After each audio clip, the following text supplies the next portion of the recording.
ভাই বোনেরা, মায়েরা, বাবারা তারা এসে বলছিলেন যে এখানে তাদেরকে এই ভোটার কার্ড, হিন্দুত্বের কার্ড, তাই তো হিন্দুত্বর কার্ড, আমার যেটা শুনে খুব অবাক লাগলো।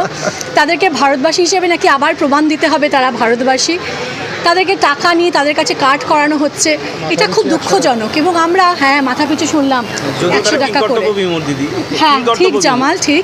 তো সেখানে আমরা যখন কথা বলছিলাম সবার সাথে, তখন আমি তো খেয়ালও করিনি, হঠাৎ করে আচ্ছা সুব্রত বাবু উনি এসে একদম চিৎকার চেঁচামেচি, আপনারা বেরোন, আপনারা কেন এসছেন। আমি ওনাকে জিজ্ঞেস করলাম যে এই হরিচাঁদ ঠাকুর, এই মানে বড়মার মন্দিরে আমরা আসতে পারি না, এটা কি আমাদের জন্য আসা নিষিদ্ধ? উনি বললেন না, এখানে আমি শুনছি কাজে বাধা দিচ্ছিলাম। কাজটা কি হচ্ছে দাদা জানতে পারি?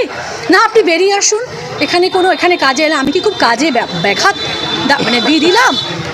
তো আমি তো কোনো সদুত্তর পেলাম না। তবে খুব আহত হলাম যে আমাদের কারোর প্রতি কোনো অভিযোগ নেই। তবে আমি যা দেখলাম আজকে জাতীয় কংগ্রেসের পক্ষ থেকে এসে এখানে, আমরা খুব শিগগিরই একটা অবস্থান, আমি 10 তারিখের পর আমি একটা প্রোগ্রাম নেব, এখানে একটা অবস্থান আমাদের থাকবে। কারণ এই মতুয়া ভাইরা, বাবা রয়েছেন এখানে, মায়েরা রয়েছেন, তাদের যে অসুবিধা হচ্ছে সেটা জাতীয় কংগ্রেস কখনো মেনে নেবে না। ওনাদের পাশে আমরা সব সময় ছিলাম, আছি, থাকবো। এবং আমার